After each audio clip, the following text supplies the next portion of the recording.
Shalom, peuple de Dieu, bienvenue sur notre chaîne. Aujourd'hui, je viens avec un message d'avertissement.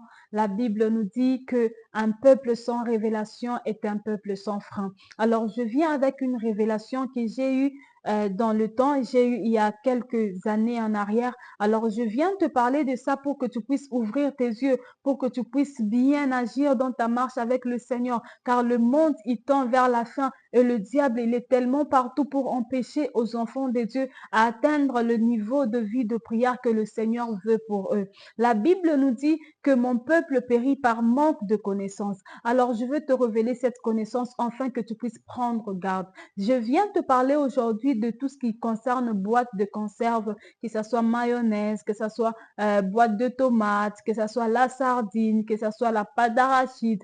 Tout ce qui est conservé dans de boîtes, nous savons peut-être l'origine physique, mais l'origine spirituelle, nous ne savons pas. Je viens te parler de ces messages pas pour te faire peur, mais je viens te parler de ces messages pour te réveiller, pour que tu sois réveillé dans la prière, pour que tu saches comment marcher dorénavant. Tu peux être là dans ta vie de prière, tout ne marche pas très bien. Ce que tu mets aussi dans ta bouche, ce que tu mets dans ton assiette peut avoir de l'influence sur la vie de prière. Alors, je viens te parler de cette révélation que j'ai eue un jour. J'étais en train de prier. Après ma prière, j'ai eu une vision nocturne où je me suis retrouvée quelque part. Il y avait des femmes et ces femmes-là, ce n'étaient pas des femmes chrétiennes, c'était des femmes du monde des ténèbres qui faisaient des rituels, qui faisaient des incantations et elles utilisaient ces pertes blanches. Elles soutiraient le perte blanche dans leurs parties intimes pour, au fait, fabriquer, pour faire les boîtes de conserve. Alors, c'était en fonction de la quantité que chacune d'elles soutirait sur ses parties intimes qui devenaient des boîtes de conserve. Alors, quand j'ai eu cette vision, j'étais vraiment choquée, j'étais vraiment mal à l'aise, mal dans mon corps. Pourquoi? Parce que moi aussi, j'étais en train d'utiliser tout ce qui est mayonnaise, tout ce qui est ketchup, boîte de conserve. J'utilisais ça et j'ai donné même à mes enfants, à mon mari. Dans ma maison, il y en avait. J'utilisais cela.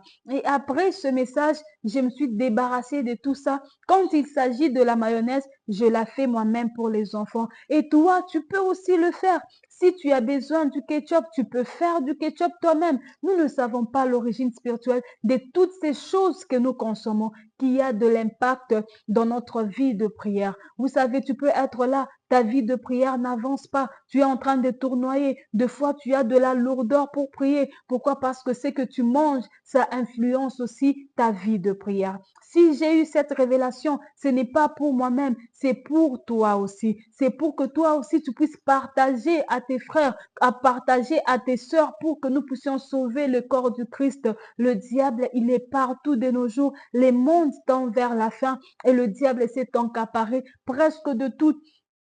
Et nous, enfants de Dieu, on doit être vigilants, on doit être souple, surtout passant par le Saint-Esprit. Alors prends ce message avec beaucoup de discernement, avec beaucoup de prière. Cela ne vient pas de moi. Vas-y avec dans le lieu secret, demande la volonté de Dieu sur tout ce qui est boîte de conserve, sur tout ce qui est tomates, ketchup, tout ce qui est conservé dans de boîtes que nous ne savons pas l'origine spirituelle. Demande la volonté de Dieu. Si tu veux vraiment te consacrer pour le Seigneur, si tu veux vraiment être à part pour le Seigneur, arrête de manger ces histoires-là qui ternisent ta vie de prière. Alors, si ce message t'a touché, ne passe pas sans liker, sans t'abonner, sans partager, car en partageant, tu es en train de sauver une vie. Si aussi tu es passé par une expérience pareille, tu as eu aussi une expérience pareille, Dieu t'a déjà parlé sur quelque chose de pareil, partage avec nous dans le commentaire. On sera très heureuse de te lire et de partager avec une âme qui est à la recherche de la vérité.